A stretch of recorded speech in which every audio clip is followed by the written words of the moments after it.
Matthew 24:32 through 33 says, "Now learn a parable of the fig tree. When the branch is yet tender and putteth forth leaves, ye know that summer is nigh. So likewise, when ye shall see all these things, know that it is near, even at the doors."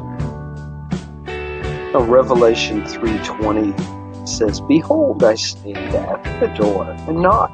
If any man hear my voice and open the door, I will come in to him and sup with him, he with me."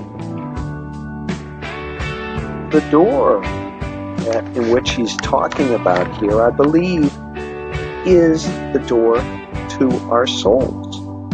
I believe that our bodies are the temples in which he is willing to come into once we open up to him, start relating to him.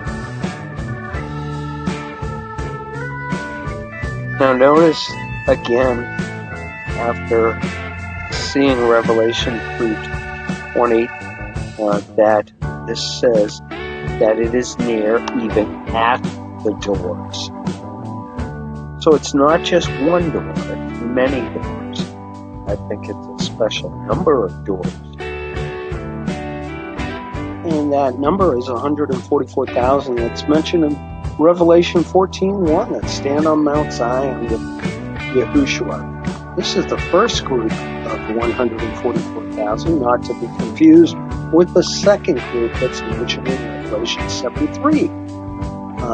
They do not have the seal put in by angels, but instead have Yahushua's father's name in their forehead. And who does this writing in their foreheads? I think it's none other than Yahushua himself. As Revelation 3:12 does say, "Him that overcometh will I make a pillar in the temple of my God, and he shall go no more out, and I will write upon him the name of my God, the name of the city of my God, which is New Jerusalem, which cometh down out of heaven from my God. And I will write upon him my name." Now, I don't think this actually means that they'll be within Yahuwah's temple and not be able to go outside or anything like that. I don't think that's what it means. As I've looked, in the word "out" actually can mean without. Pillar just means a support.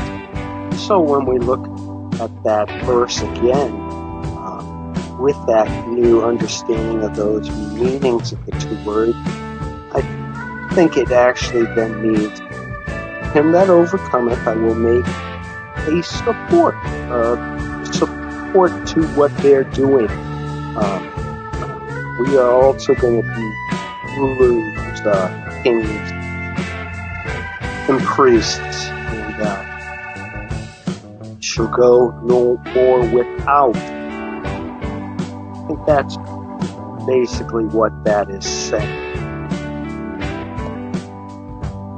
And Revelation 21:22 reconfirms this thought that there isn't necessarily be a temple that they're in and can't go out of. As it says, there is no temple in the city. The temple is Lord God Almighty and the Lamb. So Revelation 14:3-4 tells us that the 44,000 who were redeemed from the earth, they follow the Lamb wherever he goeth. These were redeemed from among men, being the first fruits unto God and to the Lamb. Again, God and the Lamb are the temple. They follow. So now do you see where I'm going with this? The doors are these 144,000 redeemed, the elect, the first fruit that opened up the door of their lives, of their heart, of their soul to Yahuwah and Yahushua, that let them in when they were knocking. Now they're coming back to bring them home. And so Yahushua has told us, in my Father's house, many mansions. Not so I would have told you. I go to prepare a place for you. If I go and prepare a place for you, I will come again and receive you to myself, that where I am, there you may be also. It said in Revelation 2:28, I will give him, the overcomer, the morning star. So other than being the overcomer, who is him?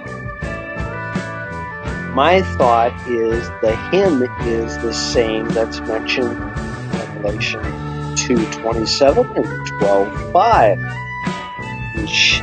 He shall rule them with a rod of iron as the vessels of a potter.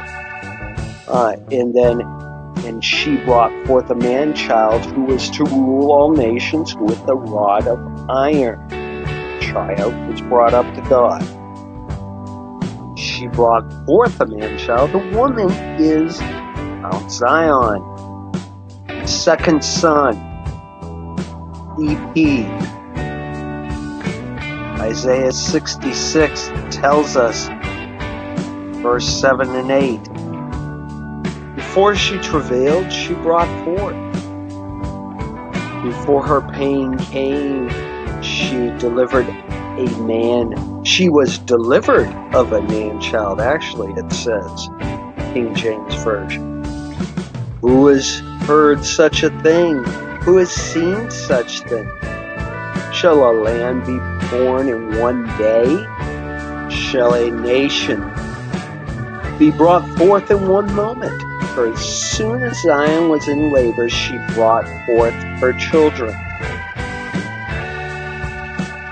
Now, Sister Sherry told us about EP, Enoch's planet, and the confusion of one's thinking that it's Venus. Sister Sherry said, everybody always says, oh, the white one, that's Venus. It would be 6 years later I found out it's not Venus. It's EP, Enoch's planet. When one think they see Venus, it's EP. Now, many of us are aware of Revelation 12, 1 through 2, telling us that there appeared a great wonder in heaven, a woman clothed with the sun and the moon under her feet. Well, knowing that Venus, what ones are depicting Venus as, is actually Enoch's planet, on June 3rd of this year, 2020, we see the sun clothing Venus right between the bull horns of Horus. The horns indicating possibly the two groups of 144,000. And Enoch's planet being what's depicted as Venus being the woman being clothed by the sun.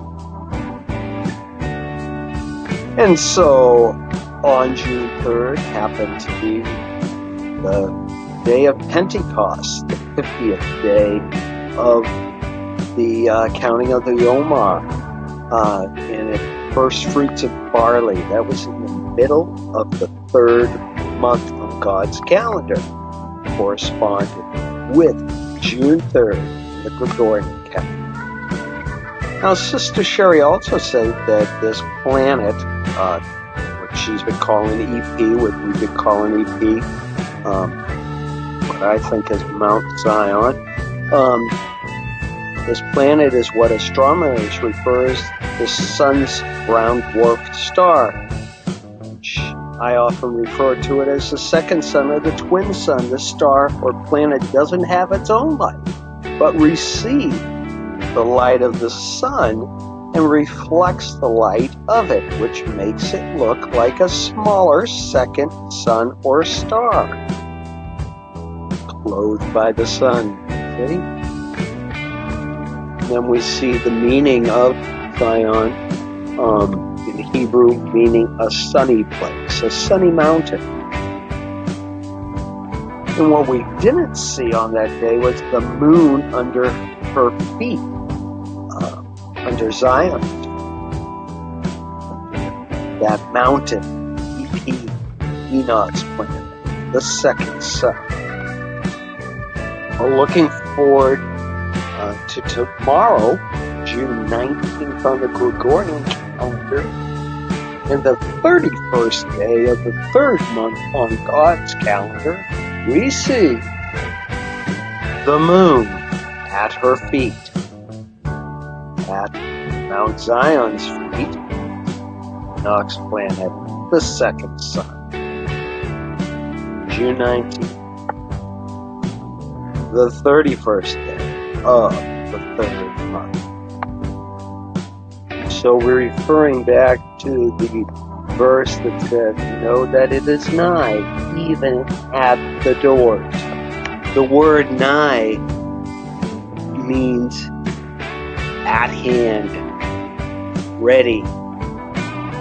So let's, in conclusion, go back to the parable of the fig tree when it puts forth its leaves.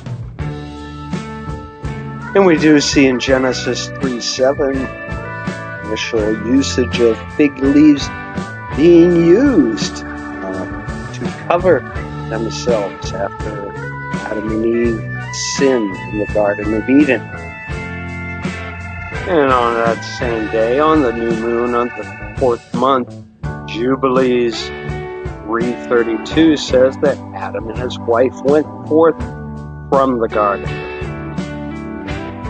In case you're wondering, the new moon is not meaning the new moon of the moon. It just means the first day of the fourth month, which correspond on our Gregorian calendar with the 20th day of June. So let's make sure that we don't forget about the days of Noah.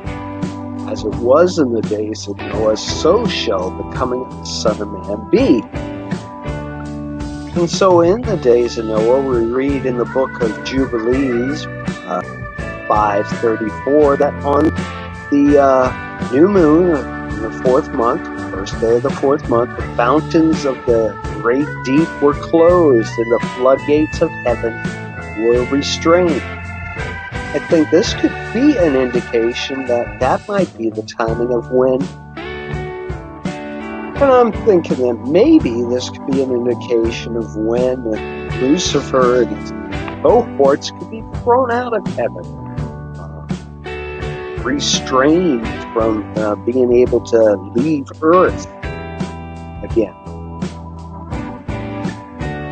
We also finally see that in the book of Jubilees 6:23, it says the new moon of the first month, the new moon of the fourth month, seventh month, and 10th month are days of remembrance, the days of the seasons in the four divisions of the year. So with the same picture that I opened it with, I've now learned a parable of the fig tree. Have we learned it yet? When the branch is yet tender, puts forth leaves, we know that summer is nigh, the season's about to change. Yes, the 19th into the 20th of June, the 31st of the third month into the first of the fourth month on God's calendar, even at the doors. And except those days should be shortened, there should be no flesh be saved. But for the elect's sake, those days shall be shortened.